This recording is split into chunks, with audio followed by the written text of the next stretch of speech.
right, I think we have a much better setup. I'm going to try to be crystal clear and concise, not use filler words, and deliver a message that hopefully you learn something from.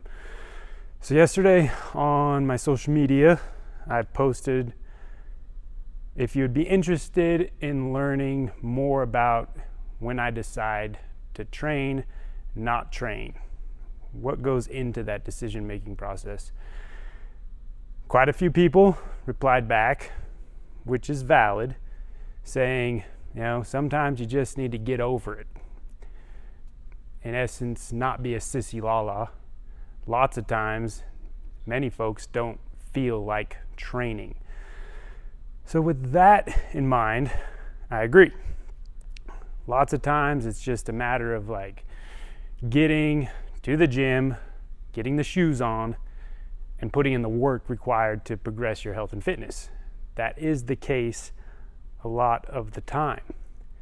But there are scenarios and there's nuance to some of this, particularly in the well-trained human being, the person that takes training cycles, pretty seriously. I tend to categorize myself into that space. I train pretty seriously. I train pretty intentionally. I plan through my training cycles and goals in 3-month blocks. I use various data points to guide that on a weekly, monthly basis to try to catch recovery my body needs in advance of potential physical breakdown or an overtraining situation that sends me backwards. I'm by no means perfect in that, but I have become more attuned and more aware the more that I've trained over the course of my life, but particularly probably in the last 3-4 years, really tried to hone in on that. So on the whiteboard, got some stuff, topics. We have objective data, right? This is kind of the hard numbers. And the two that I use the most are resting heart rate variability. And then I use my heart rate zones to really guide my training in many ways. So we'll get into that. We have subjective data. Your feelings. How do you feel? Are you being sissy lala? Or are you genuinely feeling beat down? Power output. This could be objective or subjective. There's nuance to it. And then high skill work. Things that require dexterity, coordination, are tools, insights that I look into to make decisions on how I'm going to approach training. And then we have reflections and evaluations. So what's my training been like? What's my training stressors been? How's the training program going? So forth. Am I pushing too much volume, intensity? What's the goal of this training block, particularly that I'm working through? Evaluate stress, life stress. Very important. These things can stack up, and before you know it, all these other stressors are taking out of your stress tolerance, and it's affecting your training and your recovery, right? So all these outside stressors influencing your recovery, negatively impacting it, can lead to not wanting to train. Nutrition, obviously, carbon atoms, the micronutrients that we put into our body have a heavy influence on our ability to recover from physical activity. And then a big one, should throw a little underline here, sleep, which if you just caught me yawning, last night wasn't a great night of sleep. So, got that. And then the last category, and I'm going to say this, I'm not a medical professional. Do not take this as medical advice. Food for thought, things that go through my brain. We have sickness. Are you getting sick? And you're not quite there yet with it. Is your body run down? Is it leading to something? Hormone replacement therapy. There's nuance to this. And I'm very particular on the topic of hormone replacement therapy. I want to get into a very deep podcast with medical professionals on hormone replacement therapy. As many of you know, I am a participant in hormone replacement therapy for my health span, not performance, health span. All right. The decision-making process took years to get to that point. It's a long deal. We'll get into it at some point, but just know. Hormone replacement therapy has nuance to it, particularly for men, that you need to be aware of. And these lights are the bane of my existence down here. Look at that. They're just shutting off on me. Telling me, you know what, your content sucks. It's literally telling me that right now. And that's not cool. Damn it. And then drugs. Are you on any prescription meds? Did you start any prescription meds? Literally just turned off on me. Not cool. I'm going around. I'm still here. Great A+ content when you got to walk out of the frame to turn the lights on. I guarantee you that I'm going to have a temper tantrum over these lights one day. And I'm going to come in here on the weekend and I'm going to gut all these sensors. And we're going to just go to standard light switch. Back to drugs. Did you start any new prescription drugs? Do your prescription drugs need to be reevaluated, particularly like blood pressure medicine?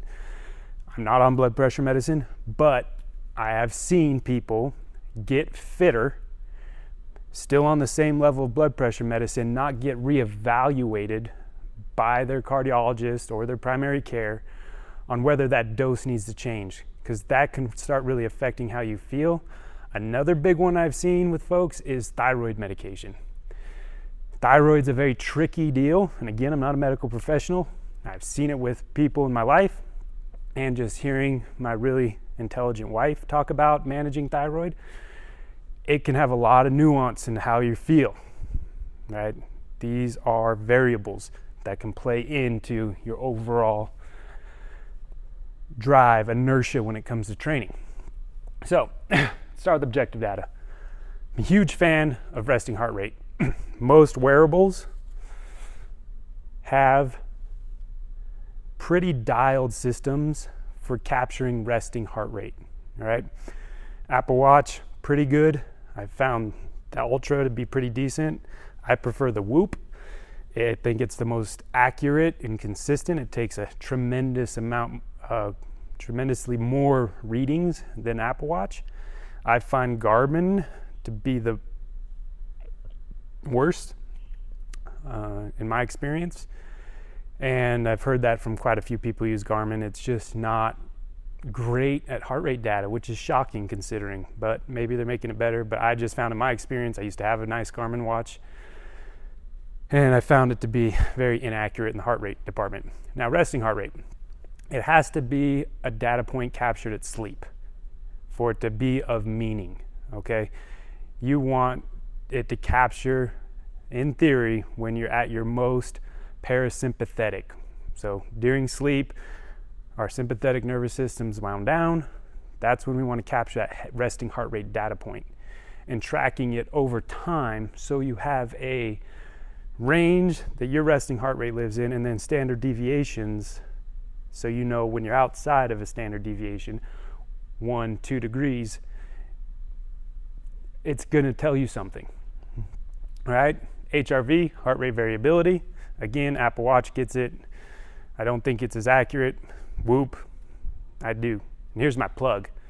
I am a Whoop ambassador. So if you want a Whoop, hit me up. I'll send you my code. You get a free month. I get a free month. Thumbs up on Whoop. So, but in all reality, I have worn this for a very long time, and I find the data to be accurate enough and consistent enough to provide me objective, consistent data over a long period of time that I can use to make judgments. So your heart rate variability isn't going to be the most precise because a lot of these are algorithm driven. You have to use like a 9 or 12 lead EKG and measure out the actual variability to get true accurate heart rate variability. But we don't need to get into all that. It's a consistent enough data point that I can use to get my standard deviations of what my nervous system is doing. All right, if the nervous system's beat down, heart rate variability is going to be beat down. it's a potential sign that you are under recovered, not ready to perform. All right, same with heart rate, resting heart rate. 2 data points that can be used to understand what the internals are doing. What's your nervous system doing? Is your body stressed out? So forth. So for instance, if I wake up and my resting heart rate's 70, high probability I had alcohol. It is the number one catalyst to drive my resting heart rate through the roof, HRV to the down. And the healthier that I'm getting, the more dramatic that seems to be affected by just a drink or two. In the past, so I guess you can say my body built tolerance to a few drinks in the past. Nowadays, tolerance sucks. It has a pretty heavy impact just having 1 or 2 drinks on my resting heart rate and HRV, which ultimately leads to a poor night's sleep, under recovered, so forth. So other things that I've noticed with resting heart rate and HRV, when I'm getting to an overtrained phase, one of the most dramatic times that this is highlighted was last year when I was training for Chad. I was putting in a ton of volume, lots of volume, and still quite a bit of intensity. When the volume and intensity levers are pushed together at the same time for a long period of time, your resting heart rate is going to be stressed and your HRV is going to be stressed. You're going to be able to see a pattern of overtraining if you're truly tapping into those areas. And I like the trends that I get off Whoop. It kind of is a reminder to keep in check, right? Keep in check. Majority of the population doesn't necessarily need to worry about that. But a lot of us inside the gym, we train with purpose, we train with intention. And missing a workout can be a stressor on us, that we do the workout anyway, and maybe we shouldn't be. These are just tools and insights, okay? I'm not saying skip workouts, I'm saying use data and the full picture to decide if that's gonna be a productive training. One thing I wanna make sure with myself, but with members, is that we aren't getting junk training. Junk training is counterproductive. That's where you just kind of go through the motion, nothing really valuable is being done. Sometimes it's good for mental clarity, not gonna lie, breaking a little sweat, and it can facilitate recovery, but in general, I try to avoid junk training. I try to be very intentional that my workouts are going to provide value to my health span and longevity. So with that, intention needs to take place. It might come as a surprise to y'all, even though I own gyms. I don't have all day to train. I have responsibilities, and this is a business I have to run. I've got my kids and sports and activities and this and that. I don't have all day to train, so my 1.5 hour window that I do block out to train, I want to be very intentional, no junk training, all right? So that's how I isolate resting heart rate and HRV. I use it as a gauge. Now I will say, when Whoop tells me that you're red and you probably shouldn't train that day, there are days that I've had some of the best training sessions when the single day data point told me I shouldn't. I don't necessarily believe it's going to capture every single day perfect, but I do believe in its weekly and monthly trends is going to paint a picture that can be used. There are days it's been green. For instance, yesterday I was green and I felt like trash. So this thing's telling me I should be able to train and feel great. I start getting warmed up, feel like absolute trash. So there's that. That's when I lean into the subjective. How am I feeling? Did I wake up out of bed and feel good? Did I have the desire to have multiple cups of coffee? You know that feeling. There's days you just wake up and within 15, 30 minutes of getting the body going, you're feeling good. And then there's days it's like, oh goodness, not feeling good. That matters. That's something to fix into the equation. All right? Power output. For me, there are specific weights in the gym. I'm just going to use a 135-pound power clean. If I'm going through the group class warm-up and we have cleans that day, I'm just using this as an example. I have various weights for various lifts that I just know. If those weights are feeling like garbage, I'm warmed up, got a little blood flow going, and I'm starting to build some weight on a power clean. And my first attempt is I never warm up a power clean with anything less than 135. It's like the standard load that you start with for me. And that just pops right up. If I'm red on here and that's feeling great, that's a great sign for me that my body's actually doing pretty well. If that 135 power clean felt like pulling it out of quicksand and there's no like snap pop, I'm going to take that into consideration and not push and or back off, or maybe call it a day. Depends, right? It depends. These are variables, things I'm calculating mentally as I'm getting warmed up. Never make a decision on training until you've gone through a good warm-up, right? It's vital, and you need to know how to warm up for you. That's also very important. My warm-up for me might be a lot different and look different than a warm-up for somebody else, particularly age-derived, right? Me now warming up needs to be much more intentional than me 10 years ago. It really matters. Skills, high skill work. Double unders is probably my number one go-to, but then gymnastic stuff.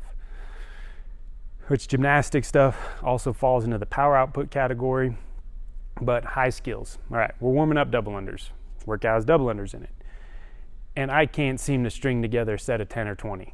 Traditionally for me, double unders are very easy. I can do big sets. It's a very comfortable movement for me. And if that day I'm tripping over my own feet and I'm having a slight emotional breakdown, I want to throw the rope because I just can't string them together, that's a red flag for me that my central nervous system is not firing. Things aren't aligning. That's a big one for me. Jump rope. Pull-ups is another big one for me, like the power clean. If I jump up on a pull-up bar and I feel like I weigh 500 pounds, there's a good chance that I didn't gain 500 pounds. I didn't gain any weight. I pretty much stay the same weight most of the time. So I didn't just get weaker overnight. Central nervous system, muscles aren't firing, body's not feeling it. You just feel heavy and sluggish. And there's those days, jump up on the pull-up bar, and I recently PR'd my strict pull-ups, 20 reps unbroken. I was like recovered, feel good, body feels good. So those are subjective things that I think through when I get warm, going through a warm-up, all right? Now, going through the warm-up, and I've come to the conclusion whether I'm green or red on this, whether this says I should train or not train that day. Going through the warm-up, I make the decision on how that training session is going to go. If I'm red, go through the warm-up, feel really good, I'm going to train hard. I'm going to get productive training done.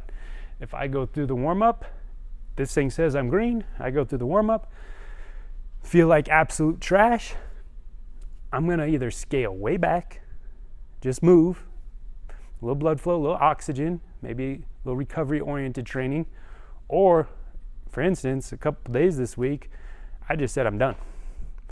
Monday's workout, I got warmed up, weight feels super heavy, didn't feel crisp, there's no explosive power in the power cleans when warming up on Monday. Got to the workout, my elbows hurt from the previous Friday, and I went over, told I'm done. I went over to jump on the bike. I was like, okay, I'm going to try a little zone 2. Jumped on the bike, 180 watts on the bike, and I'll get into this more. It's a really comfortable zone 2 pace for me. Felt terrible. It felt terrible, and I was just 5 minutes into that, I was like, I'm done. Body's not there. This is junk training. I went and got some work done that actually could provide value to my community and my life. So thinking through that, right? So now I've had 2 days this week, Monday particularly, and then yesterday. 2 days where I got warmed up and it just nope, not happening. So anytime I string a couple days together, a couple things are going through my head, right? What's my training stress been like? What is my training protocol? Hasn't been too crazy, but when I think through it, we went some high volume kettlebell swings that I trained my normal training schedule through. But all in all, my training volume hasn't been anything absurd for me. it's just been good, normal, working out, training. I was going to ramp up training volume for Chad again. I tore my calf, a little less than probably 6 weeks ago. I'm being smart and letting that heal. Well, I'm being semi-smart and letting that heal.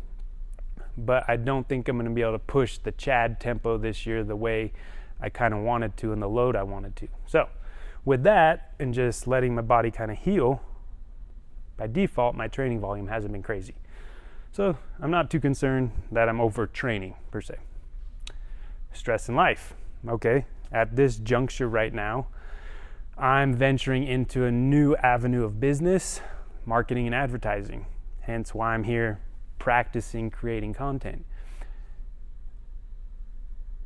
This is new to me. And when something's new to me, I tend to obsess about it and want to learn as much as I can. And I'm trying to decide what is my role in marketing advertising that actually provides value and that I can execute on. What do I need to hire out? What do I need help with? So my brain's turning a lot in this new venture of business, if you will. So I would put this is high.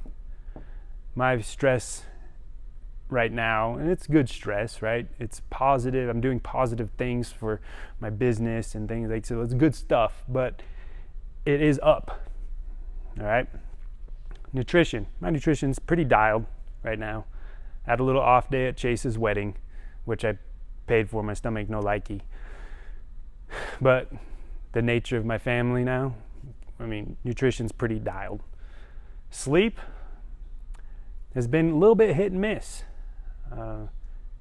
Particularly related to current work things that I'm doing. When I'm working on stuff and learning new things like this and diving deep into it, I tend to, like I said, obsess about it. But if I wake up in the middle of the night, say a 6-year-old wakes me up, Jackson, my brain kicks on. My brain kicks on, starts thinking about the things that I want to do, that I need to do, trying to catalog, organize an action plan to get the task done. And it just, brain's on, right? So when I'm diving into a new venture of something and engrossing myself into learning it, my sleep tends to be disruptive. So when I'm reflecting on my overall training here, right now, I have to take into account my sleep's not perfect and my stress life balance is a little wackadoodle.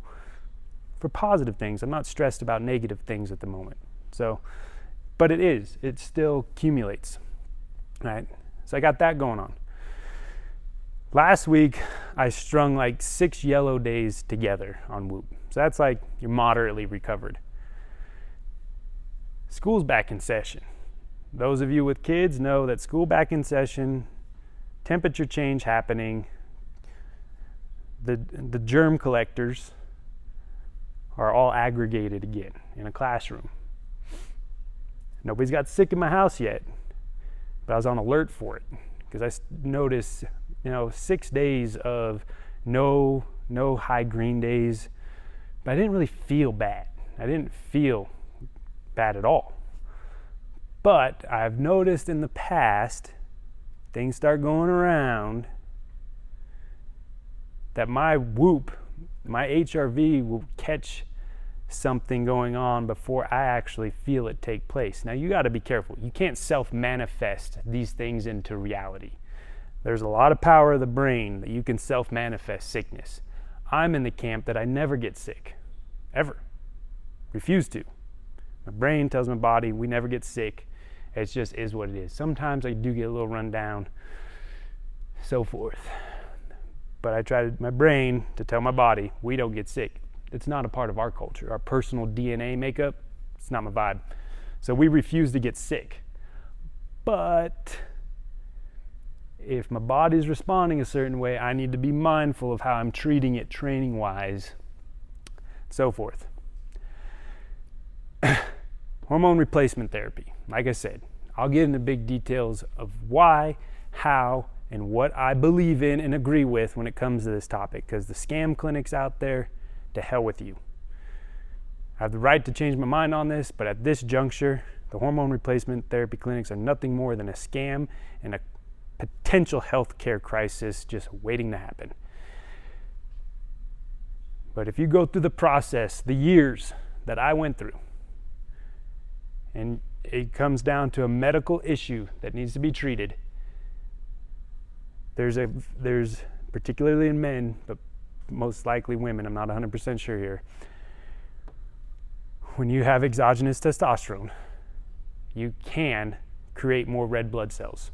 Now, I train in training zones that also facilitate red blood cell creation, right? Hemoglobin. You can get elevated hemoglobin to a level that can start causing feelings of fatigue, heavy fatigue, right? And I caught it. This has happened to me twice. I start feeling sluggish for a period of time. I start feeling for a period of time. And I'm talking a week, 2 weeks. When it gets like that and you start having those feelings, if you're not regularly checking your blood, your hemoglobin might be too high and you should get it checked out. It could be risky. This could be a risk associated with hormone replacement therapy. So yesterday, I went and donated blood. My hemoglobin was high. All right? Just donate blood, do your civil duty. And I believe whoever gets my blood is going to be very happy for it, because you're going to get a nice dose of red blood cells from what I like to consider a fit human being. When that gets high, though, a lot of the symptoms I was feeling, there's a high probability it was related to that. And the reason I came to that conclusion yesterday was when I was riding the bike. On the bike, 180 watts for me on the bike is a very casual zone 2 pace that I can hold for 2 hours. I mean, I can hold that for a long time, all right? My zone 2 heart rate is 120 to 140. Many instances, I have ridden the bike at 180 to 200 watts, and my heart rate for that session would be an average of 140. I've had some, and this isn't bragging, but I'm just giving you perspective because I track this. I keep tabs on this. I know my training zones that I've held 220 watts with an average heart rate of 140. So that is a very comfortable zone for me to be in. So I get the bike up to 180 watts yesterday. My heart rate was in zone 4, 176 at 180 watts. That means my heart is working overdrive. And that was the red flag, that my hemoglobin, my blood's too thick. So it's probably been 8-9 months since the last time I donated, maybe longer.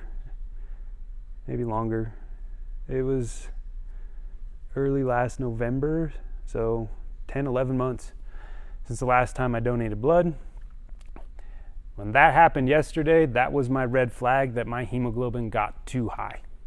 And sure enough, when they test your hemoglobin before you donate blood, I was high. So if you happen to be on hormone replacement therapy, testosterone, keep that in mind. It is a real thing, okay? Again, all you people judging me right now, words, but it's part of my health span, it's part of my overall health outlook, and there's, like I said, I'm going to get a medical professional, most likely my wife and or my cousin, and we're going to go into details about how I came to the decision to do that at age 39 after about 5 years of trying to reconcile my endocrine system with all the natural ways, right? All lifestyle change ways, all the good stuff. And after near 5 years of trying that, it came down to a health decision and a quality of life decision for me. With that are trade-offs. I'd give up my dreams of going to the Olympics. Shucks, lucky it was never part of my dream. So, like I said, drugs in the beginning, I'm not currently on anything. that would affect that, but these are deals that I think people should recognize and be aware of. Blood pressure meds and thyroid medications, those that I've seen can influence your overall picture training wise and how you feel, not recovering, not sleeping, so forth. So hope today's class was a little better, a little more organized, delivered a little bit more clearly, and the audio comes in good. I'm trying, you guys. If there's stuff you want to learn, if there's topics in here you want me to evaluate on deeper, I'll do the research, I'll dig through the weeds, try to sort out the good from the bad, and help you guys. Love you. Stay healthy.